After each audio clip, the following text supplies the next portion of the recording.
Look, I know what you're thinking. AI is going to make us all rich in the stock market, right? I see it everywhere. TikTok videos with teenagers showing their AI trading bots making thousands, YouTube ads promising that ChatGPT can predict the next Tesla.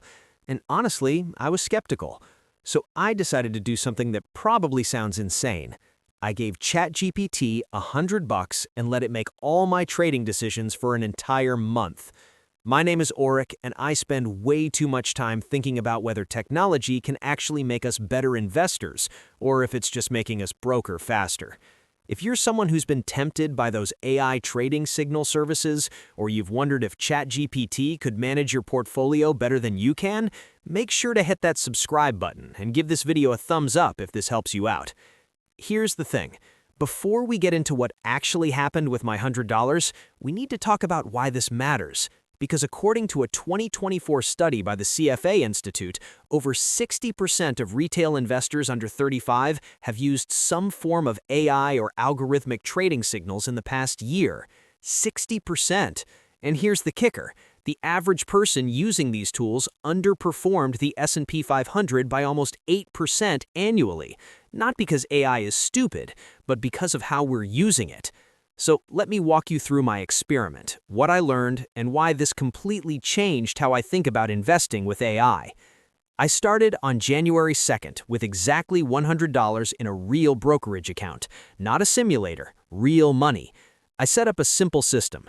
Every morning, I'd ask ChatGPT to analyze the market and give me trading signals. Buy this, sell that, hold these, and I would execute exactly what it told me to do. No second guessing, no emotions, just pure AI-driven decisions. Week 1 was honestly exciting. ChatGPT recommended I split my $100 into 3 positions, 40% in a tech ETF, 35% in an energy stock, and 25% cash for opportunities. Within 3 days, I was up $7. $7 might not sound like much, but that's a 7% return in 72 hours. If you annualize that, you're looking at over 800% yearly returns. I felt like a genius. Now, you might be thinking, Oric, that's amazing. Why isn't everyone doing this? And that's exactly the problem, because here's what most people don't realize about AI trading signals. They're incredibly good at pattern recognition, but they have zero understanding of context, emotion, or risk management. Let me explain what I mean. By week 2, the market had a rough Tuesday. Nothing catastrophic, just normal volatility. My portfolio dipped to $94. I asked ChatGPT what to do, and it recommended I sell everything and move to cash because market indicators suggest increased volatility ahead. So I did. I locked in a $6 loss. The next day, the market recovered. Everything I had sold was up 5%.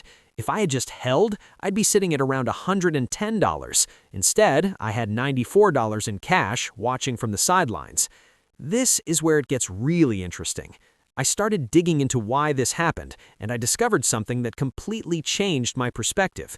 ChatGPT doesn't actually know anything about the market in real time. It can't see current prices, it can't access Bloomberg terminals, it doesn't have insider information. What it does is analyze patterns based on whatever information you give it and its training data, which ends months or even years ago. Think about it like this. Asking ChatGPT for stock picks is like asking a really smart friend who's been in a coma since 2023 what they think about today's market. They might have brilliant frameworks and analytical skills, but they're working with outdated information. But here's where the psychology gets fascinating. I noticed something about my own behavior. Even though I knew ChatGPT had limitations, I started trusting it more than my own judgment. Why? Because it removed the emotional burden of decision-making. When the AI told me to sell, I didn't have to feel responsible for the decision. It wasn't my fault if things went wrong. It was the algorithm's fault. And that's exactly the trap that 60% of young investors are falling into. We're not using AI to enhance our thinking, we're using it to avoid thinking altogether. By week 3, my account was at $89. I had made 14 trades based on AI signals. My win rate was actually pretty good, but here's the math that nobody talks about. When you're making that many trades, the transaction fees eat you alive. Every trade cost me between 50 cents and $1. On a $100 account, that's devastating. I had paid almost $12 in fees on an $89 portfolio. If I had just bought the S&P 500 on day one and held it, I would have been up $4 by this point. Instead, I was down $11. The AI wasn't making me money, the AI was making my broker money. Look, I'm not trying to trash AI here, because in week 4, something clicked. I changed my approach entirely. Instead of asking ChatGPT, what should I buy today, I started asking it different questions. What am I not considering about this investment? What are the risks I'm overlooking? If this goes wrong, why would that happen? Suddenly, the AI became incredibly valuable, not as a decision maker, but as a thinking partner. It would challenge my assumptions, point out blind spots, and force me to articulate my investment thesis clearly. I made one final trade. I took my remaining $89, bought a simple broad market index fund, and held it for the last week. No daily trading, no signals, no chaos, just patience. By the end of the month, I finished at $93, still down from my starting 100, but recovering. Here's what most people don't realize about AI and investing. The technology isn't the problem. Our expectations are the problem. We want AI to be a crystal ball that predicts the future, but that's not what it's good at.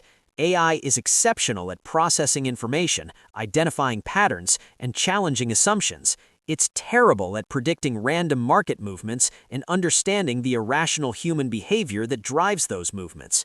A 2024 report from Vanguard analyzed over 50,000 retail trading accounts that used AI signals versus traditional buy-and-hold strategies. The AI signal traders had an average annual return of 3.2%. The buy-and-hold investors, 11.7%. The difference wasn't intelligence, it was behavior. The AI traders were constantly reacting, constantly trading, constantly trying to optimize. The buy-and-hold investors were boring, and boring won. So what's the actual lesson from my $100 experiment? It's not that AI is useless for investing, it's that AI is a tool, not a strategy. Here's how you should actually use it. 1. Use AI to research and understand investments, not to pick them. Ask ChatGPT to explain complex financial concepts, to break down company earnings reports, to help you understand market mechanics. Don't ask it what to buy tomorrow. 2. Use AI to stress test your ideas. Before you make any investment, describe your thesis to ChatGPT and ask it to argue against you. Force it to find the flaws in your thinking. This is where AI genuinely shines. 3. Never let AI remove you from the decision-making process. You need skin in the game emotionally, not just financially. When you make a decision yourself, you learn from it. When the AI makes the decision, you learn nothing. 4.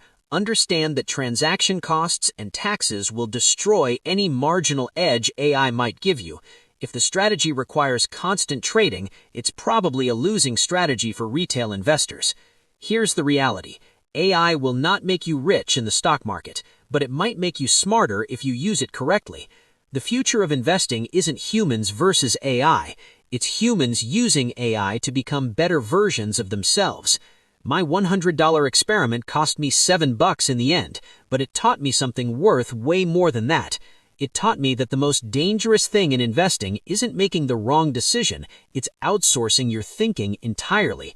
So if you're using AI trading signals right now, I want you to ask yourself a question. Are you using this tool to think better or to avoid thinking altogether? Because the answer to that question will determine whether you build wealth or just burn through brokerage fees.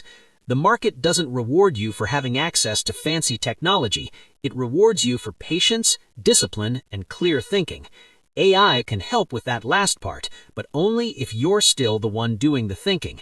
Stop looking for shortcuts. Start building systems. And if you want more content on how to actually use technology to improve your finances without falling for the hype, you know what to do. Subscribe, hit that notification bell, and I'll see you in the next one.